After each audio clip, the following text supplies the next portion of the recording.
네, 여러분 반갑습니다. 김종호 인사드립니다. 예, 박수. 이렇게 전 세계적으로 팬데믹 현상과 코로나 사태로 이래서 고통스럽지만 그럼에도 불구하고 우리는 이 자리에 많은 분들이 오셨습니다. 오늘 김중호 부동산 TV 제99회 방송을 시작하겠습니다. 박수. 오늘의 주제는 IMF 사태, 리먼 브러더스 사태, 제2차 경제 대공황에서의 전략이라는 제목으로 강의를 하겠습니다. 첫째, 부동산 관련 신정보를 말씀드립니다. 금융권에서 제2금융권은 대출이 올 스톱 되었습니다. 제1금융권도 다음 주에는 대출이 올 스톱 됩니다. 그리고 기업 대출은 현재 전혀 안 되고 있습니다. 빌딩 매물도 지금 대거 쏟아져 나오고 있습니다.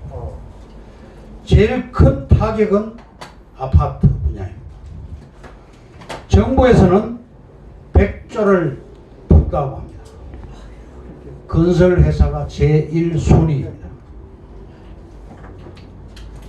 다음 3월 25일 국토교통부에서 전국 도시개발 현황을 발표했습니다.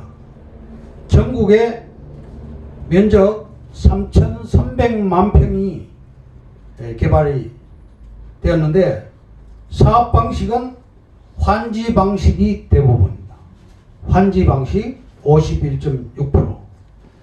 이제는 웬만하면 수용 방식이 아니고 환지 방식으로 진행을 합니다. 다만 산업단지나 관광단지는 제외입니다. 사업 규모로 볼 것 같으면 경기도가 개발 압력이 지금 굉장히 높고 면적도 1위입니다. 5,400만 평방미터, 평수로 환산하면 1,600만 평을 경기도에서 그린벨트가 해제되어서 개발이 되고 있습니다. 왜냐하면 빈 땅은 그린벨트밖에 없습니다.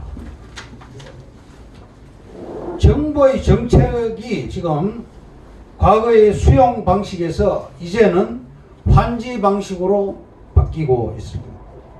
환지 방식은 뭐냐? 주민 반대가 완강해서 개발이 지금 어렵죠. 또 땅 가격이 굉장히 많이 상승을 해서 비쌉니다. 광명시 같은 경우 볼 것 하면 현지 공시지가가 평방미터당 600만원에서 750만원 수준입니다. 그러면 시세로 치면 2배 내지 3배니까 어마어마하죠.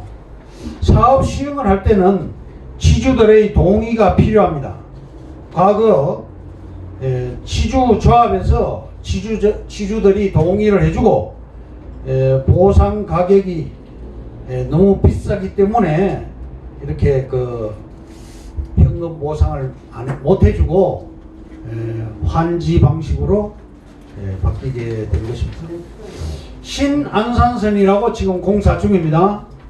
그 회사는 넥스트 트랜스라는 회사인데 비용을 예를 들면 수익자 부담 원칙에 의해서 수익자가 비용을 부담할 경우에는 전철역 출구를 또 내주게 됩니다. 부동산은 입지와 사례와 정책 세 가지 때문에 이러한 개발 이슈가 가장 중요합니다.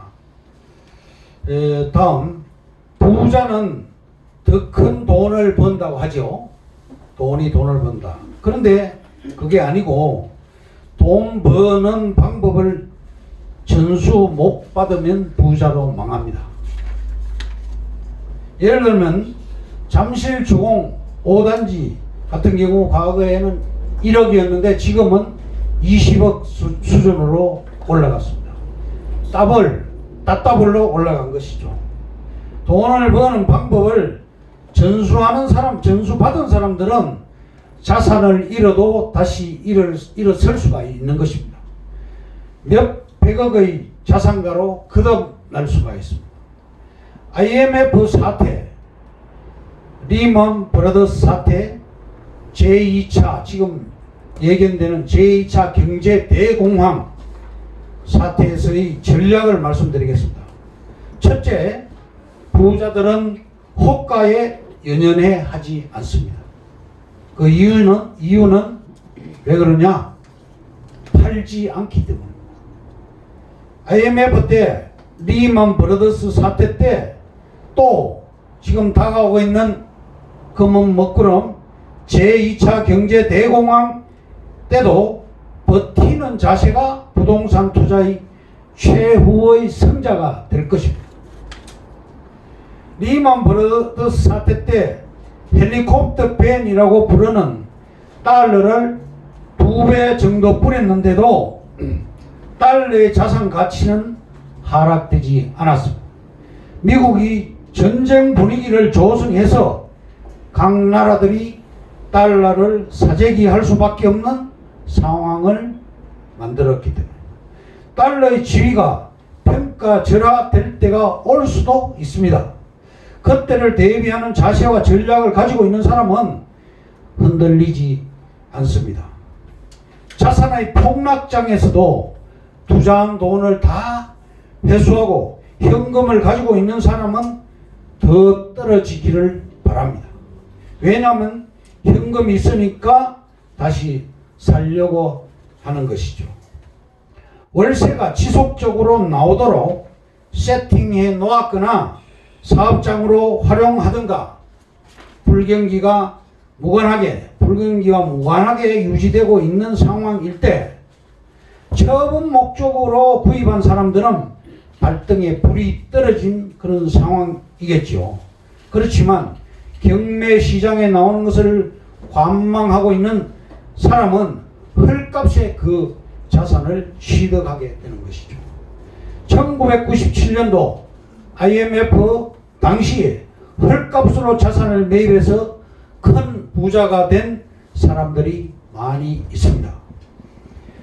2019년 6월 20일 현재 한국의 대기업들은 현금 보유고가 사상 최대라고 합니다.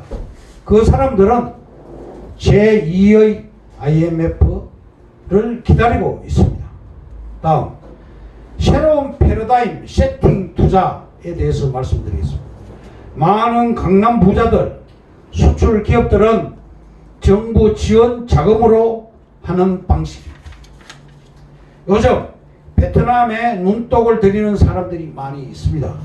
수출 지원 자금을 얻고 베트남에서 법인을 인수해서 부동산을 취득하고 자산을 늘리려는 그런 사람들입니다. 회사를 베트남에 세울 때 임대 형식보다는 소유의 방식으로 부동산 취득을 통해서 사업 규모 확장을 도모하는 방법입니다. 사실은 기존에 있었던 그런 방법입니다. 그 사람들은 아파트, 빌라, 오피스텔, 토지, 숙박시설, 공장, 양어장, 펜션 등을 인수를 합니다. 다음, 갭 투자의 성공 이유와 실패 이유에 대해서 살펴보겠습니다.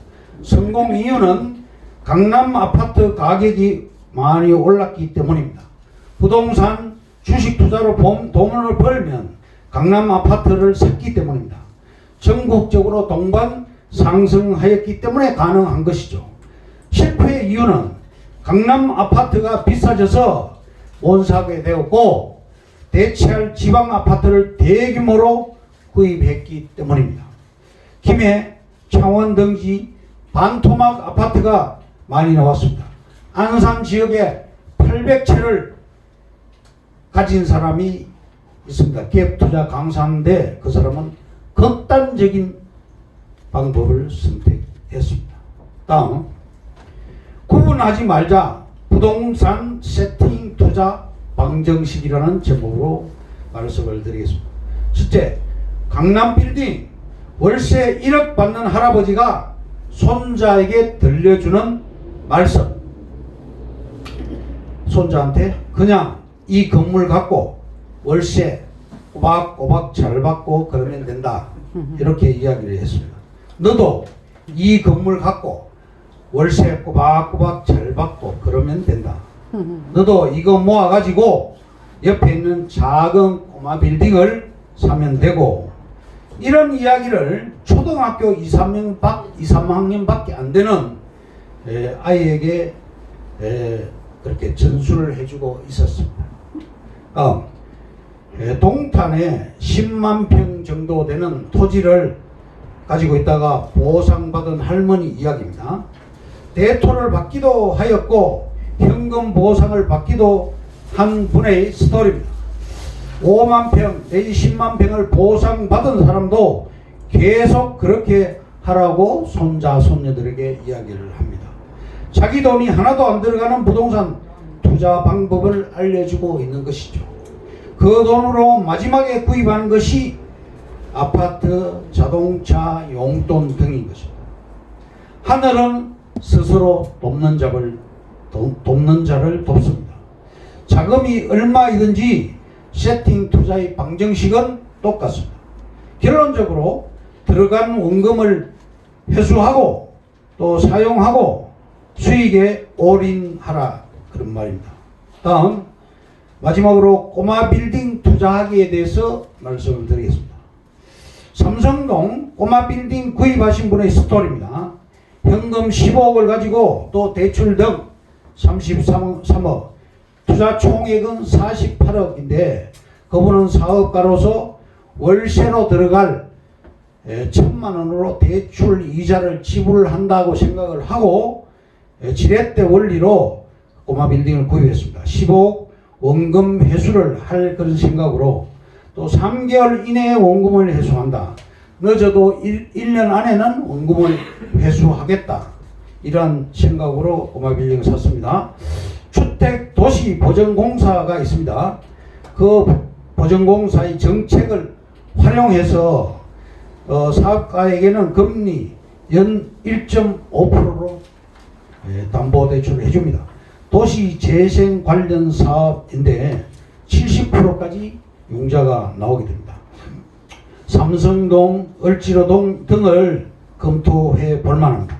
다만 꼬마 빌딩 투자할 때 유의사항은 첫째, 사업을 하면서 병행해서 투자하라. 둘째, 인테리어를 직접 하라. 셋째, 임대차에 올인하라. 정축이나 벽체 가변형으로 쪼개기 또는 지하층 임대하기, 또 옥탑 임대하기 등입니다. 절대 무리하지 말라는 그런 유의사항입니다. 이것으로서 제99회 방송을 마치겠습니다. 김종호였습니다. 박수!